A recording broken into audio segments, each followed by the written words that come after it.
Hello students, valence electrons और valency electrons के बारे में जानते हैं।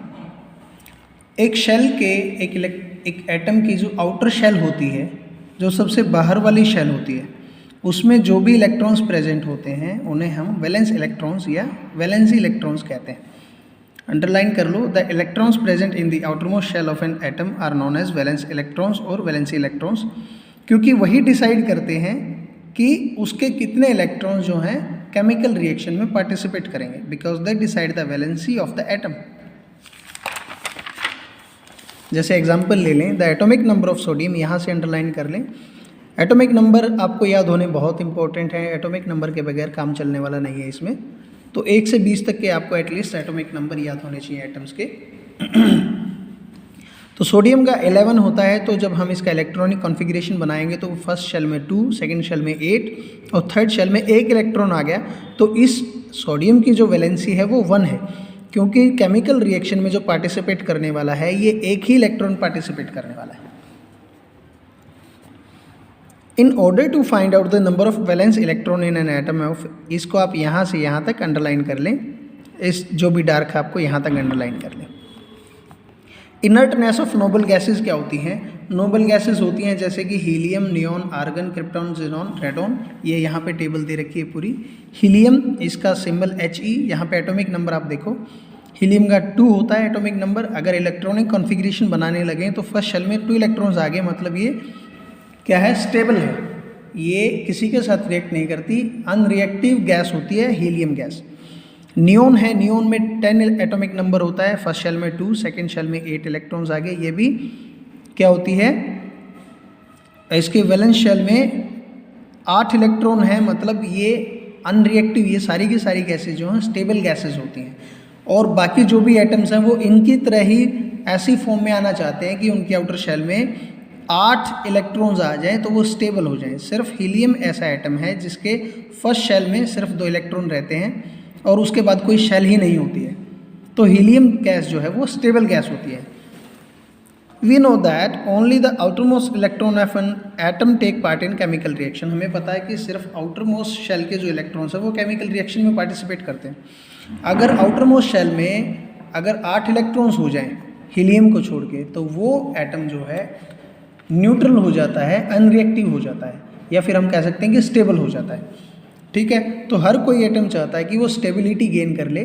स्टेबिलिटी गेन करने के लिए चाहे वो इलेक्ट्रॉन्स को गेन करे या लूज़ करे या शेयर करे, जो हम आगे पढ़ने वाले हैं। तो आप इसको यहाँ तक इसको अंडरलाइन कर लेंगे।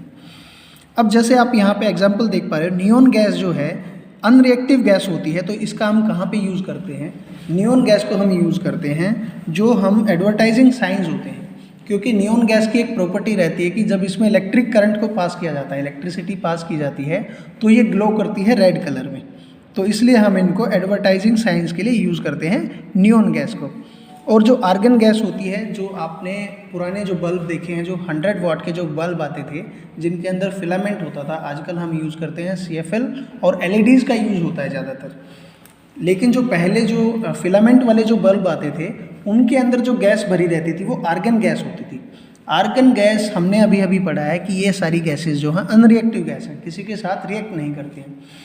तो उसके अंदर जो आर्गन गैस है उसको भरने का रीज़न ये था कि आर्गन गैस अनरिएक्टिव है, और अगर बल्ब के अंदर फिलामेंट तक एयर या ऑक्सीजन कुछ पहुंचता तो वो उसके साथ रिएक्ट कर सकता है। तो ऐसा कोई रिएक्शन ना हो, इसलिए उसके बीच में एक प्रोटेक्टिव लेयर ऑफ आर्गन भर दी जाती है कि एयर का फिलामेंट के साथ में कोई कांटेक्ट ना रहे और उनके बीच में किसी तरीके का कोई रिएक्शन ना हो। ठीक है, अब आगे आ जाओ। Since the atoms of inert gas are very stable or unreactive, they can exist in the free state as individual atoms. तो क्योंकि ये अनरिएक्टिव हैं और ये स्टेबल भी हैं, इनको किसी दूसरे की ज़रूरत नहीं है, तो ये इंडिविजुअल एटम्स भी एग्जिस्ट कर सकते हैं। इसलिए हम इनको जब लिखते हैं शॉर्ट फॉर्म में तो HENE या AR ऐसे लिखते हैं। जबकि जो दूसरी जो चीज़ें हैं जो अनस्टेबल हैं, जैसे कि ऑक्सीजन का आप एग्जांपल लो, तो ऑक्सीजन का जो एटॉमिक नंबर होता है वो 8 होता है। तो इसकी अगर इलेक्ट्रॉनिक कॉन्फ़िगरेशन आप बनाओगे तो फर्स्ट शेल में 2 और सेकंड शेल में 6 इलेक्ट्रॉन्स चले जाएंगे। तो स्टेबिलिटी के लिए इसको 2 इलेक्ट्रॉन्स और चाहिए जिसको ये शेयर करके पा सकता है। तो एक एटम जो है ऑक्सीजन का किसी दूसरे एटम के साथ, ऑक्सीजन के दूसरे एटम के साथ 2 इलेक्ट्रॉन्स को शेयर कर लेता है और हम ऑक्सीजन को O2 से रिप्रेजेंट करते हैं, ना कि सिंगल O से। ठीक है, और जबकि यहाँ पे क्योंकि ये स्टेबल हैं तो हम इनको सिंगली भी रिप्रेजेंट कर सकते हैं।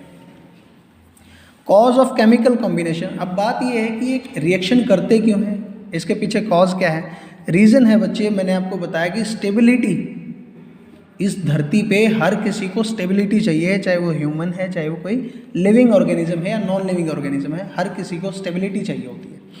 ठीक है, तो स्टेबिलिटी लेने के लिए या तो इलेक्ट्रॉन उसको चाहिए हैं, चाहे उसको देने हैं। इसीलिए ये जो एटम्स नॉन मेटल हैं, एटम्स हैं, ये क्या करते हैं, ये केमिकल कॉम्बिनेशन में, केमिकल रिएक्शंस में पार्टिसिपेट करते हैं। The atoms combine with one another to achieve the inert gas electron arrangement and become more stable. इसका तरीका क्या है केमिकल कॉम्बिनेशन में पार्टिसिपेट करने का या फिर स्टेबिलिटी गेन करने का? बाय लूजिंग इलेक्ट्रॉन्स और बाय गेनिंग इलेक्ट्रॉन्स और बाय शेयरिंग इलेक्ट्रॉन्स। ठीक है, अब बात आती है वैलेंसी ऑफ एलिमेंट्स की। वैलेंसी ऑफ एलिमेंट क्या होती है? The capacity of an atom of an element to form chemical bond is known as its valency. तो किसी एटम की किसी के साथ बॉन्ड बनाने की, केमिकल बॉन्ड बनाने की जो कैपेसिटी है वो उस एलिमेंट की वैलेंसी होती है। ठीक है, अब ये वैलेंसी जो है ये डिसाइड होती है कि उसके अंदर कितने नंबर ऑफ वैलेंस इलेक्ट्रॉन्स हैं, उस एटम में कितने वैलेंस इलेक्ट्रॉन्स हैं। ठीक है, तो इसका एक सिंपल फॉर्मूला, तो सबसे पहले तो आपको एटॉमिक नंबर याद होना चाहिए। जो फर्स्ट एलिमेंट हैं, 20 एलिमेंट्स हैं, उनका आपको एटॉमिक नंबर याद होना चाहिए। अगर आपको उनका एटॉमिक नंबर याद है तो आप इजीली उनकी इलेक्ट्रॉनिक कॉन्फ़िगरेशन बना के और वैलेंस शेल के अंदर या आउटरमोस्ट शेल के अंदर जितने इलेक्ट्रॉन्स हैं आप उससे पता कर सकते हैं कि उसकी वैलेंसी कितनी है। ठीक है, फिर भी एक फॉर्मूले के तौर पे the valency of a metal element, जो मेटल एलिमेंट हैं उनकी वैलेंसी निकालने के लिए सीधा सीधा फॉर्मूला है कि जितने वैलेंस इलेक्ट्रॉन्स हैं उसकी आउटर शेल में उतनी ही उसकी वैलेंसी होती है। ठीक, और नॉन मेटल के केस में होता है कि 8 minus number of valence electrons in its atom. इसकी आउटर शेल में जितने इलेक्ट्रॉन्स होते हैं उनको 8 से माइनस कर देंगे तो नॉन मेटल की वैलेंसी आ जाती है। और मेटल की वैलेंसी निकालनी है तो जितने आउटर मोस्ट शेल में इलेक्ट्रॉन्स हैं उतनी ही उसकी वैलेंसी होती है। टाइप्स ऑफ वैलेंसी की बात करें तो there are 2 types of valencies. Number first is electrovalency and second is covalency.